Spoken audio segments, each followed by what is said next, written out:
Federalist 2, one of the Federalist papers you've probably never read, written by one of the writers you may never have heard of.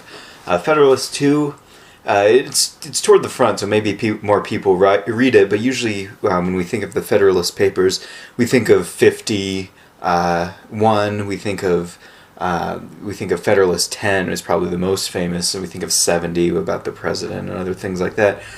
But the early ones and some of the other ones kind of get lost in the shuffle of Federalist papers. And one of the writers that we're not as familiar with typically is John Jay.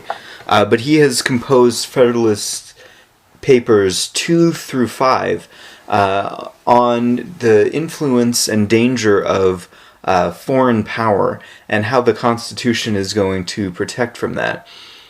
So after reading or rereading the second Federalist paper, I kind of wish that John Jay had done a little more writing, but obviously we have what we have. So let's focus in on what Federalist 2 is about. Now remember that the three key questions are going to be: what does it say, what does it mean, and why does it matter? Okay, so first off, John Jay calls people to what I call the gravitas, or the gravity, or the weight of the situation that the American people are facing. He writes, "When the people of America reflect that the question now submitted to their determination is one of the most important that has ever engaged or can well engage their attention, the propriety of their taking a very comprehensive as well as a very serious view of it must be evident." So what Jay is saying here is that the implication is that Americans need to grasp the gravitas of what they're called to consider, that is the Constitution and the Union, and that it would be obvious that they needed to devote their careful attention to it, to understand it in a comprehensive way, meaning understand all of it, and in a serious way, to understand that what they're deciding is something that will affect them, their children, their grandchildren, and a whole country, and that it would affect people of the present and in the future, and it should engage the minds of the people. And John Jay is saying that this should be evident to everyone. He said, since Jay understood this issue to be of such great magnitude, he called for people to examine the arguments of the Constitution very carefully and to understand all of it and not just part of it, and to do it with an air of seriousness that was equal to what they were being called to look at in the Constitution. And it is worth noting that even though this is the first sentence of the chapter, it is also the first paragraph.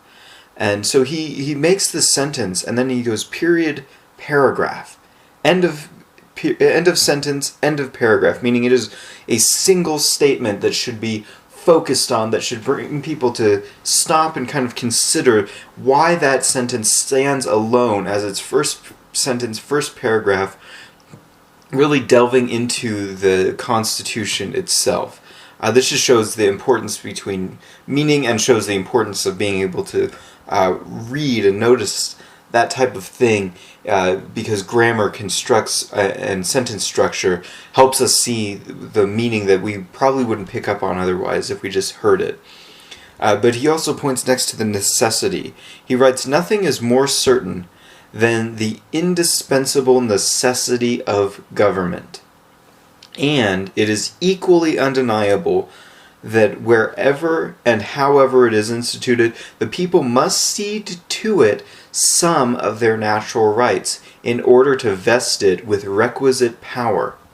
Now here Jay makes two fundamental statements that will have to be assumed to undergird the rest of the argument. These two things are to be assumed as true according to Jay, and he believed that they were self-evident, or he believed that they were obvious. They are the necessity of government and the fact that the people must give up some rights in order to empower that necessary government.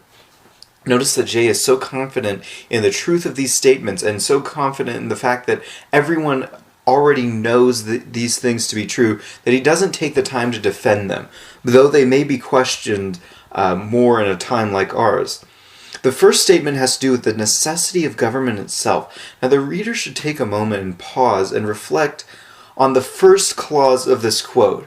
that ends in the semicolon. Nothing is more certain than the indispensable necessity of government. Meaning there is a need for government that cannot be done away with. It cannot be replaced by something else. There are no other options.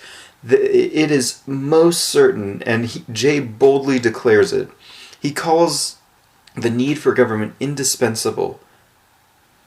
The necessity of government is not something that goes away with time or circumstances. Now think about that.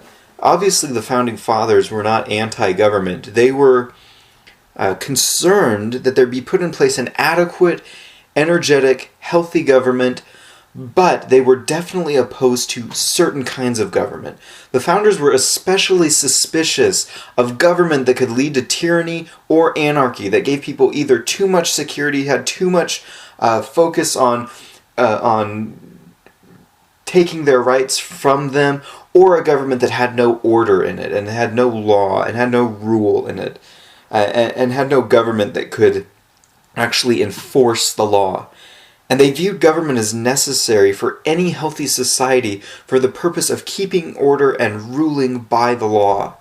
Now the second statement has to do with the rights of the people in relation to that necessary government. In order for government to survive, people cannot have absolute rights. Now don't misunderstand what that means. We have absolute rights as people. But what Jay is referring to here, I believe, is he's saying your rights cannot be so absolute that government has no power at all. Meaning we have rights to life, liberty, the pursuit of happiness, or life, liberty, property, if you read John Locke. But we do not have an absolute right to life. Think of people who get into some type of conflict with the police. Think of people who are charged and eventually have the death penalty. The government can take away your life. It can take away your liberty. It can put people in jail. It can take away your property. The government taxes. The government can take property through eminent domain. The government can take property in a lot of ways. But those rights are fundamental to all people, and the government should be created in such a way that it is not able to just take those things away without some sort of due process, without some sort of ruling of the law that intervenes and protects the citizens against the tyranny of government and that protects the rights. But Jay is saying that rights cannot be totally absolute. And the fact remains, however, that absolute rights do not totally exist in a constitutional republic. There are things the government is prevented from doing to us, but there is a process that the government goes through to infringe on those rights. So people consent to live together in a society under law, and the law has to restrict some liberty. Absolute order and liberty are a dichotomy, and you have to give up some liberty to live in a society with law. That's why it was extremely important to have popular majority will, but also have good law that would temper that, because laws restrict liberty. Jay goes on to say, "It is well worthy of consideration, therefore, whether it would conduce more to the interest of the people of America that they should, to all general purposes, be one nation under one federal government, than that they should divide themselves into separate confederacies and give to each a head the same kind of powers they are advised to place in one national government." So the situation in America that they faced, as presented by Jay, was whether they would be interested in actually having one United Nations, whether that would represent the interests of the people better with one federal government, as opposed to a confederation where states joined together in some way, but were not under a national government, and had each state had its own head government or head of power, and to have 13 different states as opposed to one United States under the federal government. Now, the states are extremely crucial, but they are not totally sovereign and needed a government nationally in order to provide security, and a government that would also protect from itself. Jay talks about the new voices and the challenges that face the Constitution. He writes, "It has until lately been a received and uncontradicted opinion that the prosperity of the people of America depended on their continuing firmly united. Jay claimed that until recently in his time, no one had contradicted or been opposed to the idea that the American people could only achieve prosperity by remaining united and coming together under a union through the Constitution. The implication was that only once the Constitution had begun to be introduced did all these opposing voices come out, suddenly against the Constitution, suddenly against the idea of union." Jay writes, "Our best and wisest citizens have been constantly directed to that object, but politicians now appear who insist that this opinion is erroneous and that instead of looking for safety and happiness in union, we ought to seek it in division of the states into distinct confederacies or sovereignties." And referring to those 55 men at the Constitutional Convention in 1787, Jay calls them the best and wisest citizens. Now, obviously, this is a subjective judgment that cannot be measured, it cannot be quantified. We can't count how best and wise were they, but it can definitely be argued that there were no other men in their time, or anyone in that time, more capable to accomplish what they accomplished. Now, that doesn't necessarily argue that the Constitution was perfect or that it didn't have its flaws, but who else was going to craft the ruling document for that time and for the United States? Now, there's always a repetition of the popular saying that gains a lot of notice. You know, the Constitution was written by a lot of wealthy white men, and they didn't take into consideration the slaves and the women, and you know, we're just being guided by this ancient document. Okay, well, that has its own thought process to it, and those are some fair arguments that we should consider, and that's true to an extent, but these men chose to act in their time to create a new government that was already seen as radical for the time that they were in. And this point can be debated further whether it is necessary for understanding the Federalist. I don't know, but it can be noted that just being white or wealthy or whatever doesn't stop them necessarily from discovering, or even hinder them necessarily from discovering political truth. And it can be argued that these men, even though they crafted something that was imperfect and had its flaws, did discover and hold on to certain political truths, even though it may not have been worked out perfectly in its implications, even though it may not have been worked out perfectly in the application that they made immediately to the country. But this point can be debated at another time. But notice also that they're not just called the best and wisest men, but they're rather called the best and wisest citizens. They were participating parties in the new government they were aiming to create. They weren't kings, they weren't the aristocracy, they weren't the ruling class. They were citizens. They wanted to come under as citizens, even though they might be politicians and leaders. They wanted to be citizens of the new government they were creating. And these men gave careful attention to the prospect of creating a new government under the Constitution. Following that, Jay argues, other politicians emerged who preferred not to adopt the Constitution. And the dichotomy Jay presents is that these politicians prefer lack of safety and happiness that they would have in a union, and prefer instead division between the states. He goes on to say, "It certainly would not be wise for the people at large to adopt these new political tenets without being fully convinced that they are founded in truth and sound policy." Now, Jay was speaking of the new views that suddenly seemed to pop up with others who are opposed to the Union after being united together in war, and united together in one country, and united together in all the other things. He's saying that it's strange that they've come up with these things. But Jay is saying whatever ideas are posed to people, whether it's the Constitution or ideas opposed to the Constitution, that the people should not be convinced of them unless they're convinced that they are, one, true, and two, based on sound policy. In other words, that they actually work, that they work efficiently, that they work well, and that they accomplish that which they are created to accomplish. And he wanted people to be convinced of those things. So Jay then talks about some aspects of oneness. And he writes, "It has often given me pleasure to observe that independent America was not composed of detached and distant territories, but that one connected, fertile, wide-spreading country was the portion of our Western Sons of Liberty." Jay makes the simple point that America is one connected land that offers many different things from many different places.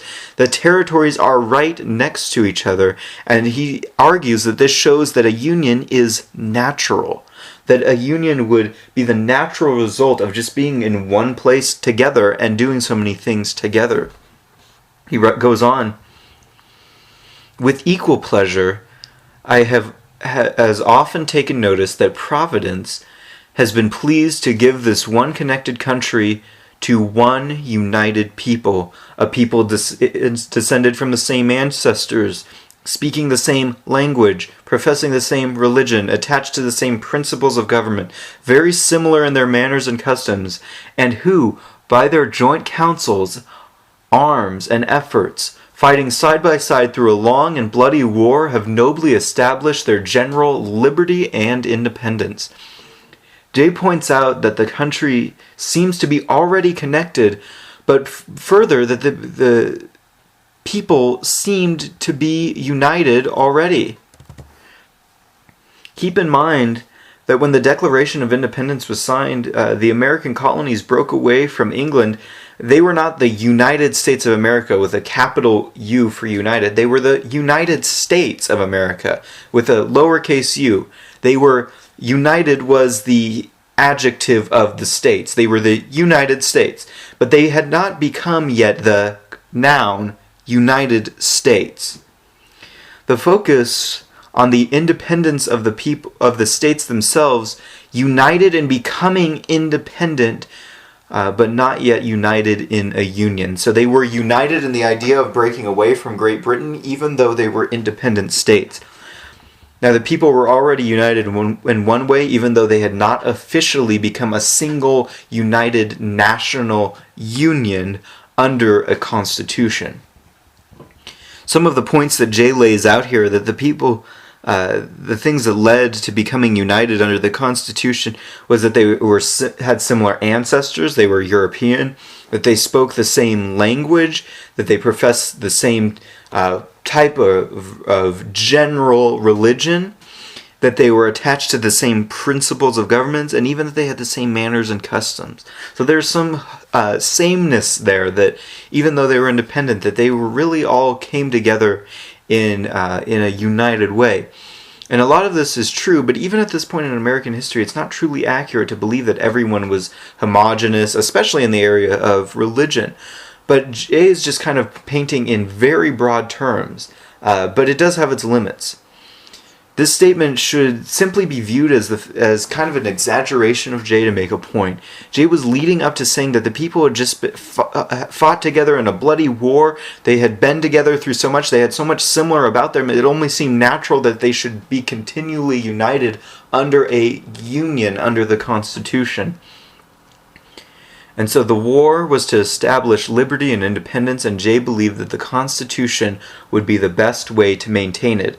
And he speaks next in the language of destiny. He writes, "This country and this people seem to have been made for each other, and it appears that it was the design of Providence that an inheritance so proper and so convenient for a band of brethren, united to each other by the strongest ties, should never be split into a number of unsocial, jealous, and alien sovereignties." Jay employs the language of a match made in heaven. He says these people being united, and this country seem made for each other. He claims that the country itself and the people were made for each other and that God brought them together. That's the match made in heaven. And notice that he uses the term providence for God. He doesn't just say God, but he uses the term providence, which means that God was sovereignly somehow bringing this nation about in order that they should be united in a union. And Jay argues that the uniting of the people seems to be the clearly intended destiny of America. And that he speaks on people, he says that it's so perfectly laid out the path that they should go, but he speaks of people missing their chance of what seems to be providentially laid right in front of them. He speaks in language of being one people. He says, to all general purposes, we have uniformly been one people. As a nation, we have made peace and war. As a nation, we have vanquished our common enemies. As a nation, we have formed alliances and made treaties and entered into various compacts and conventions with foreign states. Jay claims that the American people have always been, for all intents and purposes, one people. Some examples of that he shows are provided. The people had made peace and war together, and they had done it as a nation. They did not make war as 13 individual states, but they presented a united front and won the war. There is nothing that can unite a people more than a war, except possibly surviving that war and gaining peace together, which they did as a nation. Not only that, but Jay points out that they formed and made treaties. That's nation language. That's oneness language. He was making the point that it sounded like a nation already. And one of the issues of the Articles of Confederation was that there was no regulation of commerce.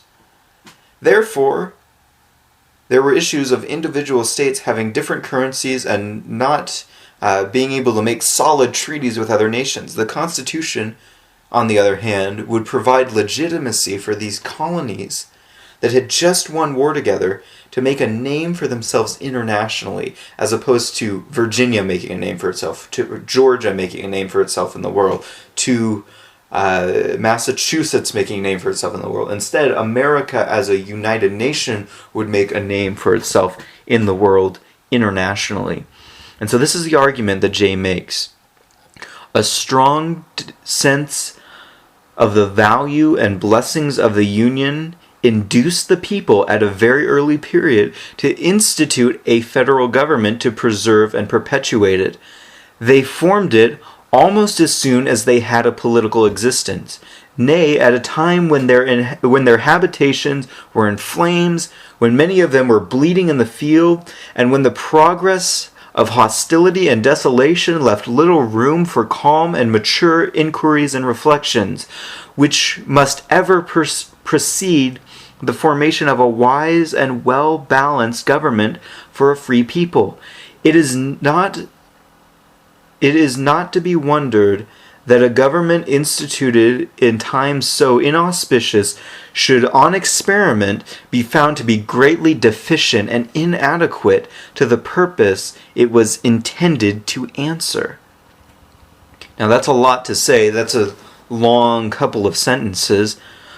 But all the portions of these papers can be presented as important, but not all of them are equally important. All the sentences have their own weight to constructing the argument, but this is one of the important sentences in Federalist 2.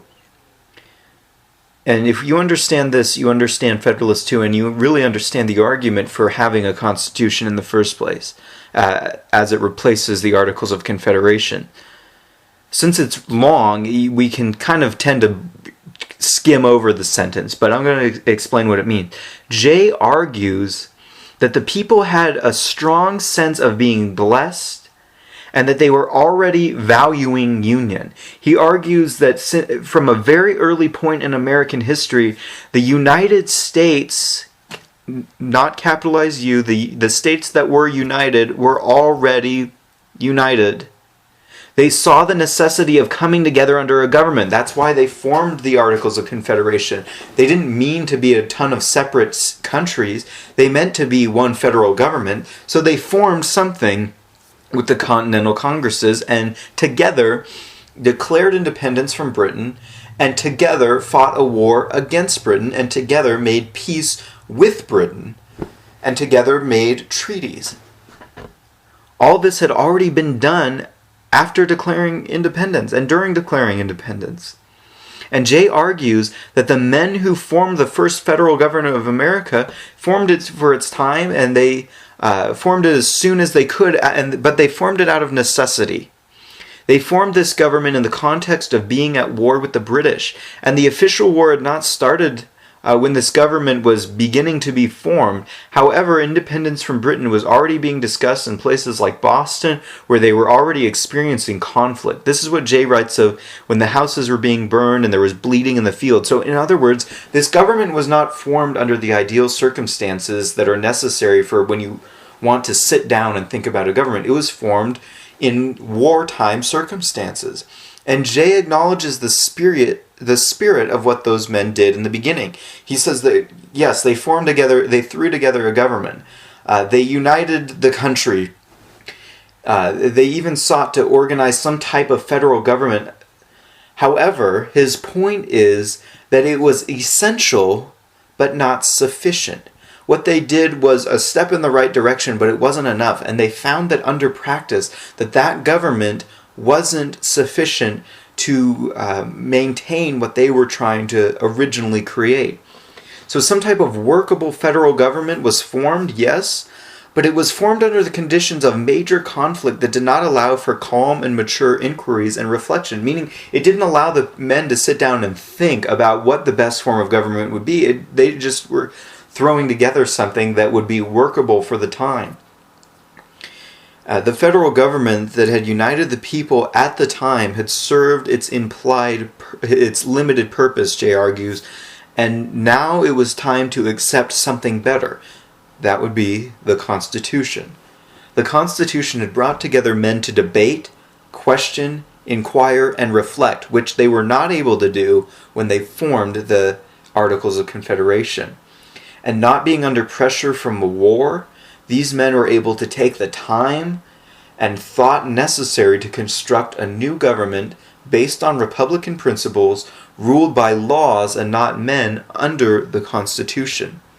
Now think for yourself for a minute, personally, what would you rather have? A government put together with people who understood that they were entering a war with a formidable foreign power, or a government formed over months of careful thought and reflection that did not have that type of pressure on it?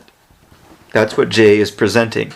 Jay comments that he is not at all surprised that the government thrown together under those type of circumstances, the Articles of Confederation, would later to be shown to be insufficient for actual governing in a time of peace. The Articles were so severely lacking, Jay argues, that they needed to be bulldozed and replaced with something else, not just changed a little bit and amended.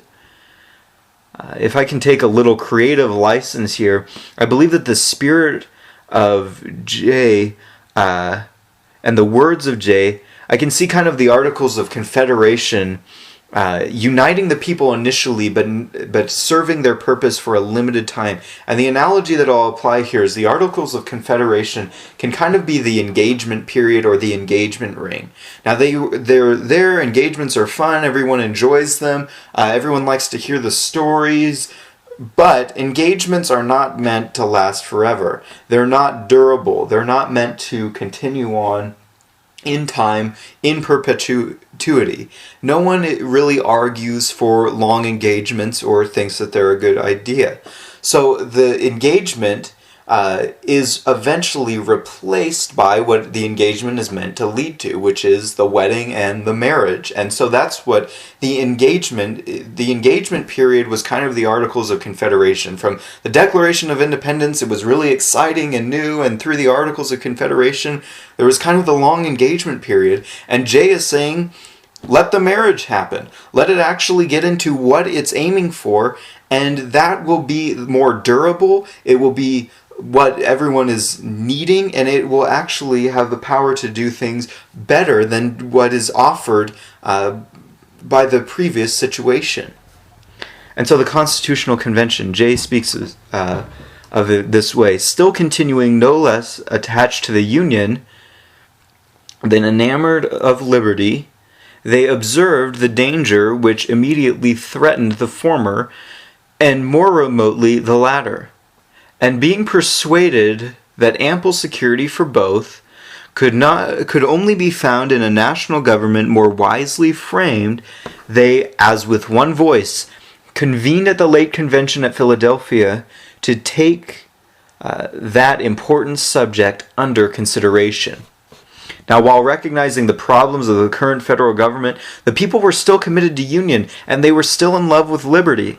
As Jay says, enamored with liberty. These were two values that the people were not interested in giving up. The issue was, Jay argues, that the form of government before the Constitution threatened both union in the short term and liberty in the long term. And both of these required security, and that could only be found in the formation of a new government tailor-made to meet those ends. Therefore, that led to the Constitutional Convention of 1787. Jay goes on, this convention was composed of men who possessed the confidence of the people, and many of whom had become highly distinguished by their patriotism, virtue, and wisdom in times which tried the souls of men, undertook the arduous task. In the mild season of peace, with minds unoccupied by other subjects, they passed many months in cool, uninterrupted, and daily consultations, and finally, without having been awed by power or influenced by any passion except love for their country, they presented and recommended to the people the plan produced by their joint and very unanimous councils. This is a simple description of the convention. Jay saw the men who attended as the best, most qualified men for the job. Arguments could be made against those statements. However, it would have been difficult to find more qualified people to have attended the Constitutional Convention of that time. This does not mean, however, that it had all the qualified men that possibly should have been there. Remember that even John Adams and Thomas Jefferson were not able to attend. Jay describes the task that the men undertook as an arduous one, implying the difficulty of the work that they had cut out for themselves. The benefits of these men forming a new government at this time, as opposed to the conditions that they formed the first federal government with the Articles of Confederation, is that this time they were under a mild season of peace rather than war. And this arguably led to better decisions for the purpose and the form of the government. Another one is that they had traveled there for their task. Therefore, they could focus exclusively on the thing, and they didn't have to focus on their regular schedules, or they didn't have to try to fit in forming a new government into their regular schedule. A third benefit is that they met almost daily. Meaning they consistently applied their minds to these things. They didn't leave off a subject for a couple months and then come back to it. That they were constantly talking through and working through all the issues that would be involved with forming this new government. And the last thing mentioned by Jay is that they didn't do it under compulsion. They weren't forced to do it. They weren't awed by power. They weren't in love with their own power. And they didn't have some sort of inappropriate passion that clouded their judgment. The only passion that he argues that drove them continually was love for their country or patriotism. Jay writes, this plan is only recommended, not imposed, yet let it be remembered that it is neither recommended by blind approbation nor blind reprobation, but that sedate and candid consideration which the magnitude and importance of the subject demand, and which certainly ought to receive. The Constitution was still an option at this point, Jay admits, but he wanted to make it very clear that the Constitution was not created through blind approbation, meaning blind approval, or commendation, meaning people weren't just jumping up and down for it out of nowhere. They thought it through. And this means that they didn't just blindly approve the Constitution without thinking carefully about all the arguments and theories and concepts.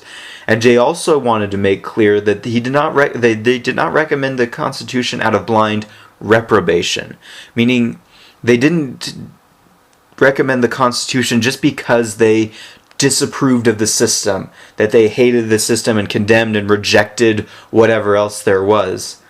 That the Constitution came out of, yes, it was rejecting something of the past, but it was out of the idea that they had something superior, not just because they were rejecting something that was old and that they wanted to move on to something new. And I'll be honest here that I had to look up approbation and reprobation. I kind of knew what the words meant, but always go back to the dictionary because it definitely provides some clarity here. As opposed to that, just blindly receiving it or blindly rejecting something old, Jay says calm and straightforward consideration of this new concept of government was the method that they took. These men gave the subject the attention that it deserved and demanded. And so he said that this plan recommended, and that Jay hoped the people would keep in mind that all the thought that had gone into it, and that they would receive it in its context. And he comments, however, with some pessimism that sounds like something Hamilton wrote in the previous one, it is more to be wished than expected that it may be considered and examined. So considered and examined, meaning he didn't necessarily expect people to accept it and examine it and think about it this way, but he hoped for the best.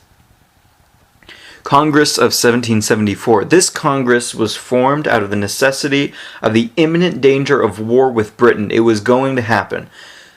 The body recommended things that were wise for the time but had certain limitations. Jay writes, "It was worthy of remark that not only the first but every succeeding Congress as well as the late convention have inevitably joined with the people in thinking that the prosperity of America depended on its union." In other words, America, if it was going to go anywhere as a country, it was going to be on the path through union. All meetings had in mind the idea of union. All roads, according to Jay, led to union. All American prosperity in the immediate time and the long run were definitely tied to union. And so the conclusion that Jay comes to is that Jay was concerned that those against the Constitution were putting the Union in jeopardy. His hope was that the American people would have the clarity of mind to think and consider the benefits of the Constitution. He writes, "I sincerely wish it may be clearly foreseen by every good citizen that whenever the dissolution of the Union arrives, America will have reason to exclaim with the words of the poet, 'Farewell, a long farewell to all my greatness.'" Jay hoped that the citizens could have the foresight in considering the Constitution to look to union as their only way to achieve greatness. Saying goodbye to the Union and to the Constitution would be saying goodbye to greatness for America. And seeing the result of history that the Constitution was adopted is a benefit that we possess, that Jay did not possess, but he had the foresight of the result. His dire prophecy that America would say goodbye to its greatness and its union at that time, by saying goodbye to the Constitution, did not happen. So this is what Jay was trying to prevent. Luckily for him, the Constitution actually was ratified and did become the law of the land, and has been so for the last over 200 years. So that is the second Federalist paper. Be on the lookout for commentary on Federalist number 3.